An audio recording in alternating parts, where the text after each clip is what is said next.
everyone, welcome back to my channel. My name is Ashley, and today I'm going to be talking about my top 10 thriller books that I wish would be made into movies or TV shows.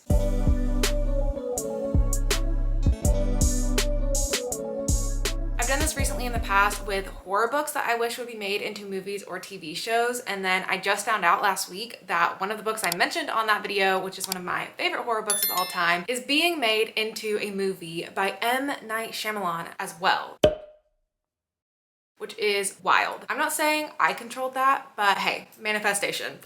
So we're doing it today for thriller books as well. I'm super excited to talk about my top 10 favorite thriller books that I wish would be brought onto the screen. These books all have some quality in them that I think would make them really great movies or TV shows, or they just failed a little bit as a book for me, and I think it would have been better on screen. So with that being said, let's go ahead and jump on into the selections. First up, we have The 22 Murders of Madison May by Max Barry. This is a sci-fi thriller, which I feel like works really well on screens. In this story, there is this woman named Madison May who keeps getting murdered in different dimensions. And there is a journalist named Felicity who is investigating the murder, and she is jumping through the dimensions, trying to figure out what's going on, trying to stop all the 22 murders of all the different Madison Mays, trying to determine why this killer is going after Madison May and how to put an end to it. I feel like this would be so fun to watch on the screen and see the different dimensions in each universe. Madison May is a different person. She has a different background, a different history, a different occupation. And I feel like that would just be really visually stimulating to watch this journalist jumping through all these different dimensions, trying to figure out what's going on. It was also a little bit hard to follow in the book at times, so I do feel like a movie or a TV show would be a great way to bring the story to life. Next up, we have Good Rich People by Eliza Jane Brazier. I feel like this would work really well as a movie if it felt similar to A Simple Favor. That is just kind of how I pictured this book as I was reading it. The story is about this rich family who has this guest house, and they let people come live in this guest house, people who are really trying to come up in the world, and then they like play games with them and basically try to ruin their lives. So this is very much a story about class differences, and I feel like it could be very satirical and very fun. What happens in this book is just so wild. Like the ending scene is just so cinematic. I feel like it would be beautifully portrayed on screen. There's so many weird elements that are in the book that I just feel like would look really cool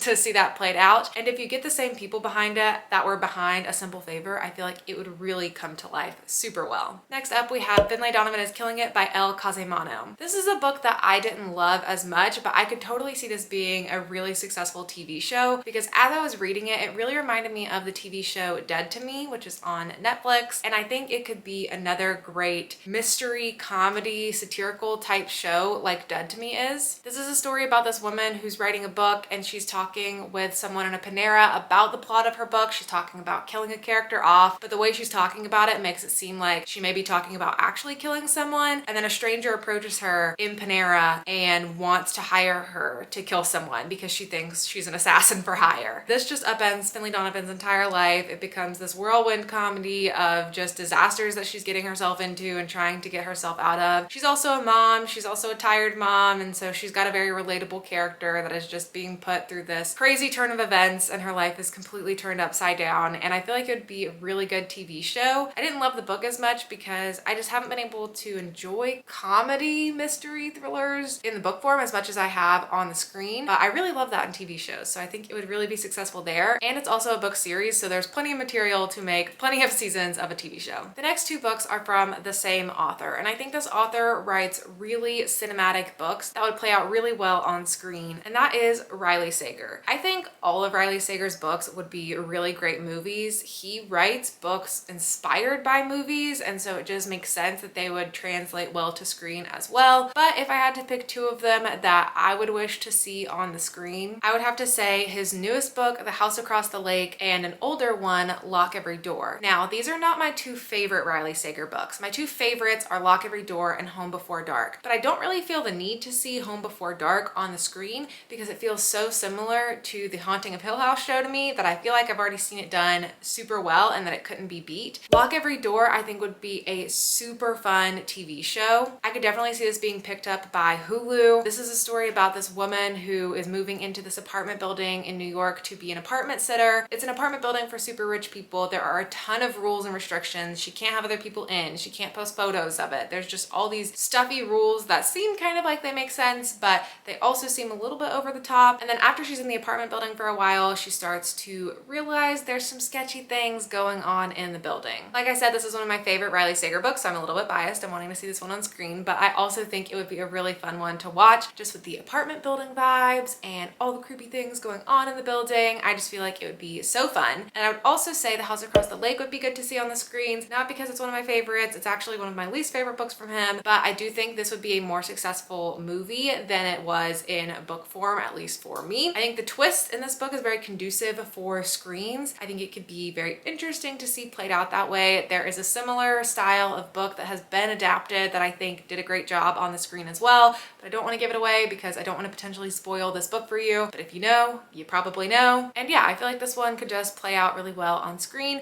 It is pretty similar to other stories that have been told before in the basic setup of the story. You're following this woman who is staying at this lake house. She is an alcoholic. She's there alone. She's drinking a lot. She's spying on the neighbors. She sees something happen at the neighbor's house that she probably shouldn't have seen. And then she starts to get herself involved in the mess of what is going on at the house across the lake. She's also untrustworthy because she drinks a lot. So this is a story that feels very similar, been told a lot, but the direction that the story takes is unique, and I feel like it would be pretty interesting to see in a movie. Next up, we have a new book that is not out yet, but it is coming out in August, and I got to read an arc of it, and that is Runtime by Catherine Ryan Howard. This is such a meta story. It is a story within a story within a story. It's a story within a script within a story within a script.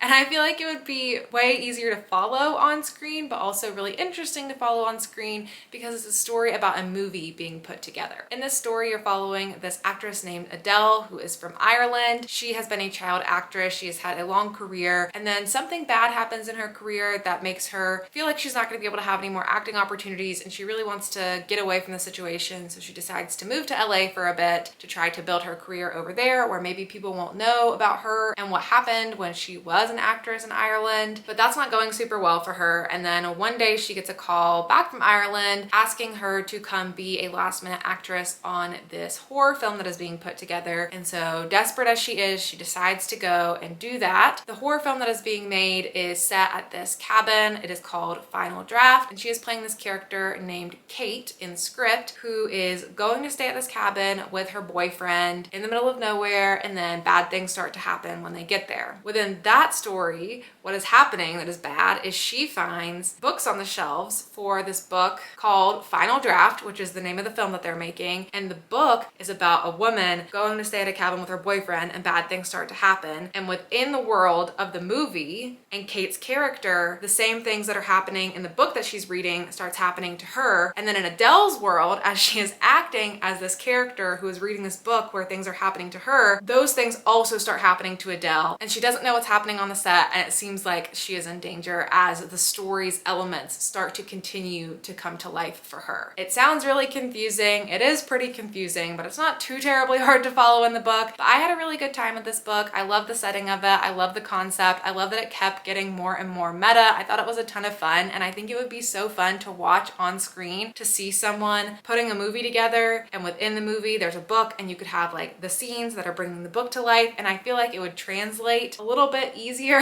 on the screen, and I think it would be really fun. Next up, another book that I would love to see on the screen because I love the vibes of it, and it's kind of similar to the Runtime vibes in that it's like a cabin in the middle of the woods. It creates this feeling of isolation and danger, and it stays really fast-paced and exciting. The book that I'm talking about is Rock, Paper, Scissors by Alice Feeney. This is one of my favorite thrillers that I read last year. I thought it was a ton of fun. In this story, you're following this married couple whose marriage is on the rocks, and so they decide to take this romantic getaway to this cabin to try to restore their marriage. But as time goes on, you realize that they're both hiding secrets from each other, and they may both have ulterior motives about what they plan to do at that cabin. I love the atmosphere of this one. I just really love a good isolated thriller, and I also really like when you don't know who to trust in a story, so I think this one would be really fun just to watch play out on the screen, to see them stuck in this cabin together, to see the secret things that they've been scheming on the side to each other, and it would definitely be a movie that I would be super excited to see. Next up, another book that I think has great vibes and would be really fun to watch as a movie or a TV show would be The Sundown Motel by Simone St. James. In this story, you're following this girl who is going to work for this roadside motel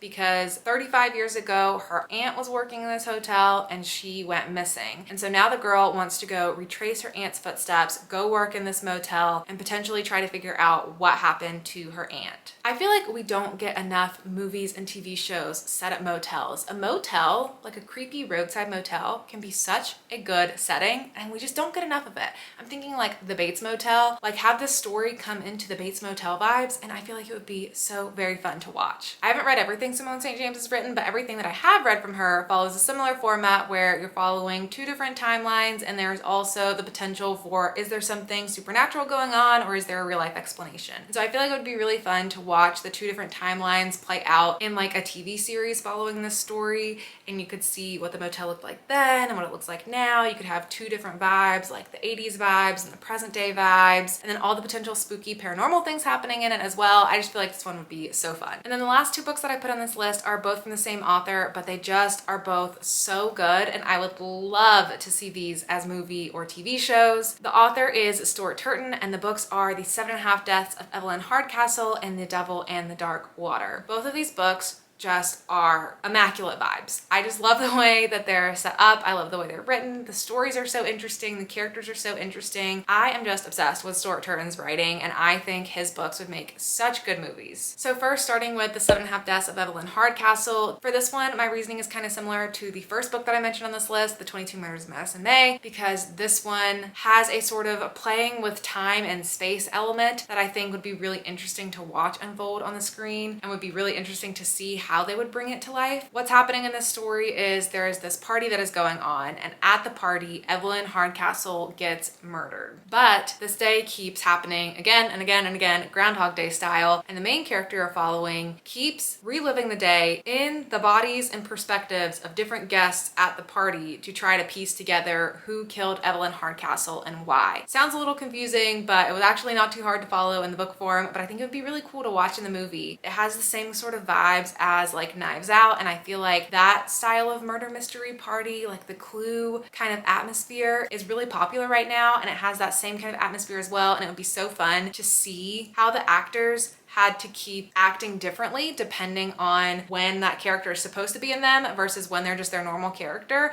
I feel like that would be really cool to see play out on the screen, and I just really love this book, and I think it would be really fun to watch. And then the other one is The Devil in the Dark Water, which also just has amazing atmosphere. This is a murder mystery with also some horror elements that is set on a big old cruise ship back in the 1600s. In this story, this detective is being arrested, and he is having to go on this boat to go on this really long journey to go face the consequences of what he's being arrested for. Accompanying him on this boat is his bodyguard, and right before they get on the boat, there's this big moment and this big ordeal where someone has this outburst, bursts into flames, and says that the devil is going to be on the ship. Then once they're on the ship, spooky things start happening. You're like, is the devil on the ship? What's happening? Something creepy and occultish is happening on this boat, but the detective is imprisoned, so he is not able to investigate this. Instead, his bodyguard must investigate what is going on the boat. So this one's really fun because it's set at seas. There is this dark creepiness of things that are going on the boat. And also, instead of following the Sherlock style of character and the detective, you get to follow the Watson style character who is his bodyguard. And I also think that's really fun. It kind of flips the trope on its head when you get to see him investigate what's going on the ship. He's more of an amateur, so he has to use different skill sets to figure out what's happening on the boat and then come back and connect with the detective. And it's just one of my favorites, and I would just love to see it on the screen. So that is it for all of the thriller books that I would love to see as a movie or a TV show. Let me know down in the comments below if you agree with any of the ones that I mentioned, or let me know if there are ones that I didn't mention that you think would make really good movies or TV shows and why you think so. Who knows, maybe in another year we'll be looking back at this list and some of them will actually be making their way onto the screen. That is just my dream.